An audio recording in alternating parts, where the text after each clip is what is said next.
এক্ষুনি চলে যাবে বাপ? কোনোভাবে আর 2টো দিন থেকে যাওয়া যায় না? মায়ের অবুঝ আবদার শুনে ঠোঁট এলিয়ে অল্প স্বল্প হাসলো ইরফান। আলগোছে মাকে জড়িয়ে ধরে মৃদুস্বরে বলল, নট পসিবল মা, উপর মহল থেকে অর্ডার এসেছে, দিস ইজ অ্যান এমার্জেন্সি। মা তবুও মানছে না। মায়ের মন তো, সে আবারও বলল ভীষণ মন খারাপ নিয়ে, তুমি আজই চলে যাচ্ছ ইরফান, আগামীকাল বাড়িতে একটা অনুষ্ঠান আর তুমি থাকবে না? আমার ভীষণ খারাপ লাগছে বাবা। 8টা মাস পর তুমি বাড়ি এলে, অথচ 2টো দিনও আমার কাছে থাকলে না। ইরফান মাকে এবার আলতো জড়িয়ে ধরল, মায়ের ডান হাত নিজের মুঠোবন্দি করে চুমু খেল, বুক ফুলিয়ে বলল, তুমি কোনো সাধারণ মা নও মা, তুমি একজন সৈনিকের মা। তাদের এত ইমোশনাল হতে নেই জানো না? একজন সৈনিকের কাছে সবকিছুর ঊর্ধ্বে তার দেশ, দেশের মানুষ এবং তার দায়িত্ব। মা চোখের জল মুছে ছেলেকে শক্ত করে বুকে জড়িয়ে ধরলেন, যেন সমস্ত কষ্ট সয়ে নিয়েও ছেলের পথ চলায় কখনো বাধা হতে চান না। কিন্তু অবাধ্য চোখজোড়া থামে না, চুয়ে চুয়ে জল পরে ভিজিয়ে দিচ্ছে ছেলের কাঁধটা। একজন সৈনিকের মা হওয়া যেমন গর্বের, তেমনি যন্ত্রণার এবং আতঙ্কের। তাদের সন্তানের জীবন অজানা, অনিশ্চিত। আজ যে সন্তান সশরীরে তার কাছে ফিরে এসেছে, আগামীকাল যে সে কাফনে মুড়ে আসবে না এমন কোনো নিশ্চয়তাও নেই। দেশ ও দেশের জন্য তাদের জান দিতে হলেও পিছিয়ে যায় না তারা। পিছিয়ে যাওয়ার নিয়ম যে তাদের নীতির বাইরে। ইরফান মাকে আগলে ধরে ফোঁস করে শ্বাস টানল, হাত ঘড়িতে একবার সময় দেখে নিল। মা কাঁদছে, তাকে হয়ে ফেলেও যেতে ইচ্ছা করে না, আবার দেরি করার মতো সময় নেই। ইরফান অসহায় বোধ করে তাকালো দাদির মুখপানে। ইসাবেলা অমনি পুত্রবধূকে ধমকিয়ে বলল, তোমার কি কোনো আক্কেল জ্ঞান নেই বড় বউ? ছেলেটা চলে যাচ্ছে আর তুমি তাকে কাঁদিয়ে দুর্বল করে দিচ্ছ। আমাকে কখনো দেখেছো ছেলেদের সামনে এমন ভাবে কাঁদতে? একজন সৈনিকের মা হতে হলে চোখের জলে নয়, বুকের জোরে শক্ত থাকতে হয়। মা হতে হবে, কিন্তু গর্বের সঙ্গে, দুর্বলতার সঙ্গে নয়। তুমি তোমার ঘরে যাও বড় বউ। মৌসুমী তালুকদার নিজেকে সামলে ছেলেকে ছেড়ে দিল, কিন্তু ঘরে আর গেল না। নাক টানতে টানতে দরজার এক কোণায় দাঁড়ালো। নিচু স্বরে শাশুড়ি মাকে বলল, আমি আপনার মতো এত শক্ত নই আম্মা। ইসাবেলা গোপনে চাপা দীর্ঘশ্বাস ছাড়ল। আসলে কি সে এত শক্ত? সবাই তার শক্ত খোলস দেখল, কিন্তু আড়ালে আবডালে তার শ্বাসরুদ্ধকর কান্নার ভান কেউ দেখল না। যদিও সে সুযোগ উনি কাউকে দেননি, ইসাবেলা আর কথা বাড়ালো না। নাতিকে 2টো ভালো মন্দ বলে গেট অব্দি এগিয়ে দিতে গেল। তার পেছনে পেছনে আরাফাতও এলো। এতক্ষণে সেও ঘুম থেকে উঠে গিয়েছে। ইরফান যাওয়ার আগে শেষবার মাকে বলল, তুমি মন খারাপ করিও না মা, আমি এই তো তোমার পাশাপাশিই থাকছি এখন। চট্টগ্রাম সেনানিবাস থেকে আমাদের বাসার পথটা বড়জোর 8 ঘন্টার। এরপর আমি সুযোগ পেলেই তোমাকে দেখে যাব। মা জানে ছেলে তার সেই সুযোগ পাবে না। ওদের মিশন ফিশনের অভাব আছে নাকি? হুটহাট পোস্টিং বদলায়, আবার কোথায় কোন দিকে ছুটতে হবে কে জানে। তবুও মা ছেলেকে বলল, সাবধানে থেকো বাবা, মা তোমার ফেরার অপেক্ষায় থাকবে। ইরফান মুচকি হেসে পা বাড়ালো সামনের পথটায়। গেটের কাছে আসতেই তার মনে হলো কি যেন আজ মিসিং। ইরফান আরো একবার হাত ঘড়ি দেখলো, অহেতুক বাড়ির আশপাশটায় তাকালো। হুট করেই সেখানে লুঙ্গি হাতে উঁচিয়ে দৌড়ে আসলো শাওন। ইয়াসিন ফারুকের একমাত্র ছেলে সে। বাচ্চাটাকে কিছুদিন আগেই সুন্নাতুল খতনা করানো হয়েছে। আগামীকাল সেটার আবার অনুষ্ঠান হবে। এখন একটি অ্যাড চলবে, আপনারা চাইলে স্কিপ করতে পারেন। গেম খেলে কেবল মজাই নয়, পেয়ে যান বিশাল আয়ের সুযোগ। মোস্ট প্লে দিচ্ছে দারুণ অফার আর অফুরন্ত সম্ভাবনা। মোস্ট প্লে বাংলাদেশ ও ভারতের সবচেয়ে মজার এবং বিশ্বস্ত গেমিং প্ল্যাটফর্ম। রেজিস্ট্রেশন করলেই পান 500 টাকা ফ্রি বোনাস, বন্ধুদের রেফার করলে আনলিমিটেড 1200 টাকা বোনাস, জন্মদিনে স্পেশাল গিফট 2000 টাকা পর্যন্ত, দৈনিক পিজি স্লটে 10% ক্যাশব্যাক বোনাস, দৈনিক 200% স্পোর্টস রিলোড বোনাস, দৈনিক 650% স্লট বুস্ট 13,000 টাকা পর্যন্ত। সবচেয়ে দ্রুত ও নিরাপদ লেনদেন বাংলাদেশে বিকাশ, নগদ, রকেট উপায়ের মাধ্যমে সহজেই ডিপোজিট ও উইথড্র করুন। তো পিন করা কমেন্ট থেকে বিনামূল্যে মোস্ট প্লে অ্যাপে রেজিস্ট্রেশন করুন এবং উপার্জনের যাত্রা শুরু করুন। শাওনের শখ, বাচ্চাটা খুব চঞ্চল, দুষ্টুও বটে। এই বয়সে এত বেপরোয়া। একমাত্র ছেলের আবদারে বড় অনুষ্ঠানের আয়োজনই করেছে ওর বাবা মা। এর মধ্যে কি একটা বিশ্রী ঘটনা ঘটেছে, কিন্তু অনুষ্ঠান থামিয়ে রাখা যাবে না। সবাইকে দাওয়াত টাওয়াত দেওয়া শেষ। এত ভোরে শাওনকে এখানে দেখে শাহনাজ পারভিন ছেলেকে ধমকে উঠল, তুমি এখানে কেন এসেছো শাওন? বাবা তোমাকে হাঁটতে নিষেধ করেছিল না? শাওন মায়ের কথা গ্রাহ্য করলে তো। সে এসেই ছোট ছোট হাত দিয়ে ইরফান ভাইয়ের হাঁটু ঝাপটিয়ে ধরল, আদুরের স্বরে ডাকলো, ও ইরফান ভাই। ইরফান মৃদু হেসে ভাইয়ের মাথায় হাত বুলিয়ে দিল। শাওন আবারও বলল, তুমি চলে যাচ্ছ ইরফান ভাই? আমার ছোট পাখির অনুষ্ঠান খেয়ে যাবে না? পাশ থেকে আরাফাত অবাক হয়ে একই শব্দ আওড়ালো, ছোট পাখি? এই ছোট পাখিটা আবার কিরে? এটারও আবার অনুষ্ঠান হয় নাকি? ভাই বোন মা চাচিদের সামনে ইরফানের লজ্জায় এদিক সেদিক চাইলো, সেই সাথে ভাইয়ের দিকে কটমট করে তাকালো। যদিও প্রথমে এরকম উদ্ভট শব্দ শুনে সেও বুঝতে পেরেছিল, কিন্তু যতক্ষণে বুঝলো ততক্ষণে আরাফাতকে আর থামানো গেল না। দুটোই বাদাইমা। ছেলের উদ্ভট কথাবার্তা, তার হালচালে বড় বড় ছেলেদের সামনে বেজায় লজ্জায় পড়ল শাহনাজ পারভিন ও তাদের মেজমা আফসানা। শুধু মিটমিট করে হাসছে ইসাবেলা ও ইরা। তার মধ্যে শাহনাজ নিজের ছেলেকে পুনরায় ধমক দিল, নাক মুখ কুচকে বলল, ছি, এসব কি পচা কথা। এই তুমি এগুলো কই থেকে শিখছো? শাওন ফোকলা দাঁতে হাসছিল। মায়ের ধমকে তার মুখটা চুপসে গেল। সে আর কাল বিলম্ব না করে বলল, মম, আই ডোন্ট নো, আমাকে এসব সিদ্রা আপু শিখিয়েছে। আপু বলেছে ছেলেদের এটার নাম ছোট পাখি, আর এটার অনুষ্ঠান করলে সেটাকে বলতে হয় ছোট পাখির অনুষ্ঠান। আচ্ছা মম, আপু কি আমায় ভুল শিখিয়েছে? তুমি আমায় বকছো কেন? শাওনের সহজ সরল স্বীকারোক্তি। সিদ্রা নামটা শুনেই নাক কুচকায় ইরফান। মেয়েটা এত উদ্ভট, এর মধ্যে খেপে যায় মেজমা। বড় মেয়েটা তার এত বাদর, আজ ধরবে সে। শয়তানটা আজ শুধু ঘুম থেকে একবার উঠুক, একদম উচিত শিক্ষা দেবে। সেই সঙ্গে ওদের থেকে বাপটাকেও একটা শিক্ষা দিতে হবে। দুটো মাত্র মেয়ে তার, সিদ্রা আর মিথিলা। দুটো মেয়েকেই ওদের বাপ আদর দিতে দিতে বাদর বানিয়েছে। মুখ অব্দি চাদর টেনে বেঘর ঘুমাচ্ছিল সিদ্রা। আচমকা কেউ তার স্বাদের ঘুম ভেঙে দিল। কেউ খুব তাড়াহুড়ো করে জানালো, তোর লেফটেন্যান্ট চলে যাচ্ছে সিদ্রা, তুই এখনো ঘুমাচ্ছিস? ঘুমকাতুরের সিদ্রার প্রথমে কথাটা আমলেই নিল না, কিন্তু কেউ যখন ধাক্কাধাক্কি শুরু করলো তখন বিরক্ত চোখে তাকিয়ে দেখলো ইরা দাঁড়িয়ে আছে।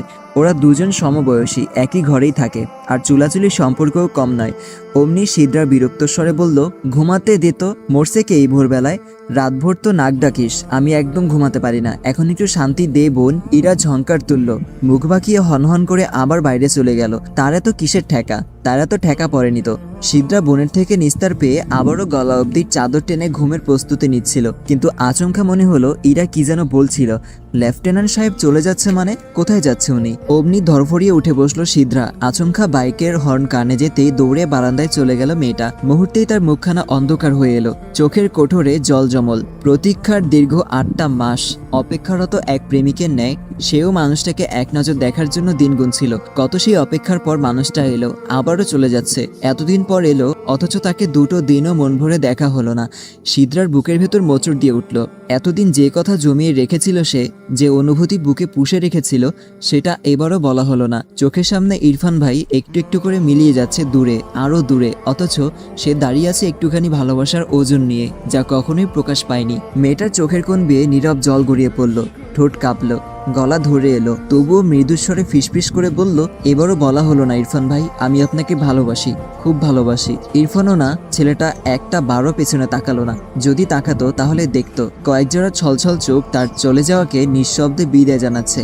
ইরফান জানে সেই চোখগুলো এখনো তার দিকেই তাকিয়ে আছে, জানে এই মায়া ছিন্ন করা এত সহজ নয়। ওই যে ঘোলাটে একজোড়া বিশেষ চোখ, সেই মেয়েটা যে প্রতিবার চুপচাপ দাঁড়িয়ে থাকে, একটি বারও কিছু বলে না, তবুও তার চোখ বলে দেয় না বলা হাজারো কথা।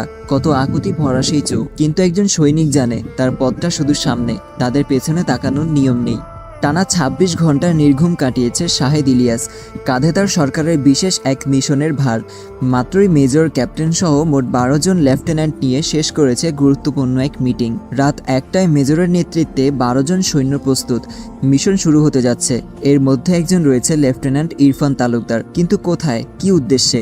উপরমহলের বিশেষ কয়েকজন ছাড়া এখনও সেসব কেউ জানে না। হয়তো পরবর্তী মিটিংয়ে তারাও জানবে। শুধু ইলিয়াস জানে, এই অভিযানের পর সবকিছু আর আগের মতো থাকবে না। সৈনিকদের জীবন রয়েছে মহা সংশয়ে, তবুও সৈন্যদল প্রস্তুত। প্রতিটি নির্দেশ অক্ষরে অক্ষরে পালন করতে হবে। গোপনীয়তা বজায় রেখে পরিকল্পনা এগিয়ে চলেছে। শ্বাস নেওয়ারও সময় নেই। মিনিটের মধ্যে পরবর্তী পদক্ষেপ আসবে। আর ইলিয়াস জানে একটা সামান্য ভুলও মিশনের জন্য বিপদ ডেকে আনতে পারে। সমস্ত সিদ্ধান্ত সতর্কভাবে নিতে হবে, কারণ মিশনটির সাফল্য বা ব্যর্থতা এখন কেবল তাদের উপর নির্ভর করছে। উপরের নির্দেশনার সঙ্গে সবকিছু মিলিয়ে না আসলে শৃঙ্খলা ভেঙে পড়বে। টেনশনে ইলিয়াসের মাথাটা ধপধপ করছে। দীর্ঘ 26 ঘন্টার নির্ঘুম কাজের পর শরীরটা একরাশ ক্লান্তিতে থিতিয়ে পড়েছে। মিশনের চাপ, দায়িত্বের ভার, প্রতিটি মুহূর্তের সতর্ক থাকার প্রক্রিয়া, সব মিলিয়ে তার মধ্যে এক ধরনের শূন্যতা তৈরি হয়েছে। সে একটু বিশ্রাম নিতে চায়, কিন্তু কাজের ভিড়ে সে সেসব চায় না কিছুই। মানুষটা মনে প্রাণে কেবল চায় মিশনটা সাকসেস হোক, কোনো মায়ের কোল আর খালি না হোক। হাতে এতগুলো প্রাণের ভার নিয়ে তো আর ঘুমানো যায় না। ঘুম কি আসে? অবশেষে সামান্য বিশ্রামের জন্য মানুষটা নিজের চেয়ারটাতে একটু গা এলিয়ে দিল। দুটো চোখের পাতার কেবলই বন্ধ হতে চায়। কিছু সময়ের জন্য সে নিশ্চুপ হয়ে বসে থাকে, যেন এক মুহূর্তে শান্তিতে ডুব দিতে পারে। তবে ঠিক তখনই বিশ্রীভাবে খটখট করে উঠল ব্যক্তিগত মুঠোফোনটা। ইলিয়াস খানিকটা বিরক্ত বোধ করলেও ফোনের স্ক্রিনে সিদরাতুল মুনতাহা নাম দেখে বাবার মুখে অজান্তেই মুখেই স্নিগ্ধ হাসি ফুটে উঠল। অন্য কেউ হলে এই মুহূর্তে উনি কখনো ফোন রিসিভ করতেন না, বরং বিরক্তিতে 2-4টা গালি মুখ দিয়ে বেরিয়ে আসতো। কিন্তু এখন ব্যাপার ভিন্ন। মেয়েকে বাবা ফেরায় কি করে? ফোন রিসিভ করার সাথে সাথে মেয়ের কণ্ঠ শোনা গেল, গুড মর্নিং বাবা। মুহূর্তে ইলিয়াসের মনের মধ্যে এক মিশ্র অনুভূতি চলতে থাকলো। মেয়েরা তার প্রাণের স্পর্শ, একটু হাসি, এক টুকরো আদর, তুখোর ক্লান্তির মাঝেও এক টুকরো স্বস্তির শ্বাস। বাবার ঠোঁটে সেইভাবে হাসি ঝুলিয়ে বলল, গুড মর্নিং মা। আমি কি তোমাকে বিরক্ত করলাম বাবা? লাস্ট 3 দিনেও তুমি আমাকে একটি বারও কল করনি। লাস্ট 2 মাসের মধ্যে তুমি একবারের জন্য বাসায় আসনি। মেয়ের কণ্ঠে গাঢ় অভিমান, যা শুনে মিনমিন করে বাবা মেয়ের অভিমান ভাঙাতে ব্যস্ত হয়ে গেল। কৈফিয়ত দিবার ভঙ্গিতে বোঝালো, ক্ষমা চাইল। আমি ভীষণ ভীষণ দুঃখিত মা। লাস্ট 3 দিন আমি প্রচুর ব্যস্ত ছিলাম, তবুও আপনাকে কল দেওয়া উচিত ছিল আমার। আপনি আপনার ছেলেকে শেষবারের মতো ক্ষমা করে দিন আম্মা জান।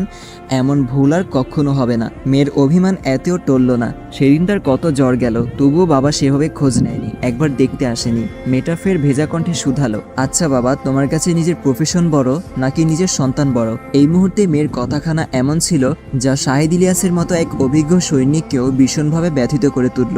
দীর্ঘ সময় ধরে কঠোর শৃঙ্খলায় যিনি নিজের সবকিছু উৎসর্গ করেছেন, তার কাছেই প্রশ্ন, নিজের পেশা বড় না নিজের সন্তান? এটা ছিল এক অমীমাংসিত দ্বন্দ্ব। একজন সৈনিকের কাছে বোধহয় এটাই দুনিয়ার সবচেয়ে কঠিন প্রশ্ন। ইলিয়াস কিছুক্ষণ সময় নিয়ে বলল, একজন সৈনিক হিসেবে অবশ্যই আমার কাছে আমার দায়িত্ব বড়, আমার দেশ বড় এবং দেশের মানুষ বড়। একজন বাবা হিসেবে অবশ্যই আমার কাছে আমার সন্তান বড়। তাহলে কি দাঁড়ায় জানো মা? আমার কাছে দুটোই বড়। বাবার কথায় সিদ্রার অভিমান একটু নরম হয়ে গেল, কিন্তু গলল না। সে ফের অভিযোগ করল, আগামীকাল আমাদের বাড়িতে একটা অনুষ্ঠান চলছে, সবার বাবারা এসেছে, শুধু তুমি আসনি বাবা। তোমার কি আমাদের জন্য একটা দিনও সময় হয় না? ইলিয়াস থম মেরে রইল, কিছু বলল না। সময় নিয়ে মেয়েদের অভিযোগের কমতি নেই, তবুও তার কিছু করার নেই। নিজের দেশ ও দায়িত্বের প্রতি সে সর্বদাই জাগ্রত। বাবার বলারও অপেক্ষা করল না সিদ্রা। ভোর থেকেই তার মেজাজ খারাপ। মেয়েটা সেভাবেই বাবাকে হম্বি দিয়ে বসলো, বাবা তুমি তো এলেই না। ছুটিতে ইরফান ভাই এলো, তাকেও 2 দিন থাকতে দিলে না কেন বাবা? আগামীকাল বাড়িতে অনুষ্ঠান, এটা তুমি জানো না? তাকেও ফোন করে নেওয়া লাগে? দিস ইজ অ্যান ইমার্জেন্সি মা, আমার কিছু করার নেই। সিদ্রা ক্ষুব্ধ হয়ে চুপ রইল। জগতে কি শুধু তাদেরই ইমার্জেন্সি কাজ? দুনিয়ায় আর কেউই তো কাজ করে না। মেয়ের রাগ বুঝতে পেরে ইলিয়াস কোমল গলায় মেয়েকে ডাকলো, মা। সিদ্রা বিরস কণ্ঠে বলল, বলো বাবা। ইলিয়াস মৃদু হাসল, একটু রয়ে শয়ে বলল, একজন সৈনিকের কাছে ডিফেন্সের পেশাটা শুধু তার পেশাই নয়, বরং তার জীবনের গুরুত্বপূর্ণ একটি অংশ, এক বিশাল গর্ব এবং সম্মানের। এটি শুধু শৃঙ্খলা, সাহস এবং আত্মত্যাগের প্রতিধ্বনিত্ব করে না, বরং একটি ধৈর্যের পরীক্ষাও বটে। আমি বুঝি একজন সৈনিকের মায়ের জন্য, স্ত্রীর জন্য, সন্তানের জন্য এই পেশা শুধুমাত্র কাজ নয়, এক অবিরাম সংগ্রামের প্রতিচ্ছবি। তাদের প্রতিটি মুহূর্তে থাকে অপেক্ষা, উদ্বেগ এবং প্রার্থনা, কারণ তারা জানে তাদের প্রিয়জন দেশের নিরাপত্তা নিশ্চিত করতে নিজের সর্বস্ব দিয়ে সংগ্রাম করছে। তাদের এই স্যাক্রিফাইসের মধ্যেই দেশ নিরাপদ থাকে, আর তোমাদের মতো লক্ষ সন্তান নিশ্চিন্তে ঘুমায়। মা, তুমি তো একজন সৈনিকের মেয়ে, তাই না? তুমি যদি এখনই এতটুকু অপেক্ষায় অধৈর্য হয়ে যাও, তাহলে কি হবে? অপেক্ষা শিখতে হবে, দূরত্বকে মেনে নিতে হবে। ধরো ভবিষ্যতে তুমি যদি জীবনসঙ্গী হিসাবে একজন লেফটেন্যান্টকেই চাও, তাহলে তোমাকে আরও বেশি ধৈর্যশীল হতে হবে। তোমাকে শিখতে হবে কিভাবে অপেক্ষা করতে হয়, কিভাবে দূর থেকেও ভালোবাসা প্রকাশ করা যায়। বাবার কথা খুব মন দিয়ে শুনছিল সিদ্রা, কিন্তু শেষ সময় বাবা কি বলল, কিসের ইঙ্গিত দিল, বাবার কথার অর্থ বুঝতে পেরেই মেয়েটা এলোমেলো হয়ে যায়। তীব্র লাজে মাথাটা নুয়ে এলো, গলাটা ধরে এলো। বাবা কিভাবে টের পেল তার অনুভূতি? কিভাবে কি বুঝলো? ছি, কি লজ্জা! বাবা কি ভাবছে এখন? সিদ্রা ধরা পড়া চোরের ন্যায় লজ্জায় অস্বস্তিতে কেঁচোর মতো মুচড়িয়ে উঠল। অজানা হাঁসফাঁস থেকে বাঁচতে বলে উঠল, মা ডাকছে, তুমি সাবধানে থেকো বাবা, আমি এখন রাখছি। সিদ্রা দ্রুত ফোন কাটলো। ইলিয়াস মেয়ের মিছিমিছি তাড়াহুড়ো দেখে ফোনের দিকে তাকিয়ে মুচকি হাসলো আর বলল, পাগলি। তীব্র ক্রোধ নিয়ে বসার ঘরের সোফায় বসে আছেন তোফাজ্জল ভুইয়া। অর্ধ অফিস করেই ভর দুপুরে তিনি আজ বাসায় ফিরেছেন। মেজাজ তার তুঙ্গে, পরনে এখনও তার অফিসের ফর্মাল ড্রেস। এর পাশেই অবহেলায় গড়াগড়ি খাচ্ছে কাঁধের ব্যাগটা। অথচ মানুষটার মুখভয়াবহ স্রোতের ন্যায় শান্ত। অসময়ে স্বামীর উপস্থিতি টের পেয়ে ভীষণ ঘাবড়ে গেল মমতা। তোফাজ্জল কি সবকিছু জেনে গেল? যদিও গতকাল রাতের বিষয়টা তিনি মানুষটাকে কিচ্ছু বলেনি, টের পেতে দেয়নি। তবে কি হলো ওনার? বাহির থেকে কিছু জেনে যায়নি তো? অজানা ভয়ে মমতার বুকটা কেঁপে কেঁপে উঠল। 20 বছর সংসার জীবনে এই প্রথম মমতা অনুভব করলো সে স্বামীকে ভয় পাচ্ছে। তার সামনে যেতেও আজ হাঁটু কাঁপছে। তবুও বসে থাকা যাবে না। মানুষটার কি হলো জানতে হবে। মমতা নিজেকে যথাযথ সামলে নিল, তবুও ভয় করছে। সে সেভাবেই এক গ্লাস ঠান্ডা শরবত নিয়ে বসার ঘরে গেল। স্বামীর পাশে বসলো। শরবতের গ্লাসটা এগিয়ে দিতে দিতে বলল, কি ব্যাপার, তুমি আজ এত তাড়াতাড়ি চলে এলে যে? এতক্ষণ নিজেকে দমিয়ে রাখা তোফাজ্জল আচমকা গর্জে উঠল। স্ত্রীর দিকে তাকিয়ে হিসফিসিয়ে শুধালো, তুমি জানো না? মমতা ফাঁকা ঢোক গিলল, তবুও নিজেকে সামলে বলল, কি?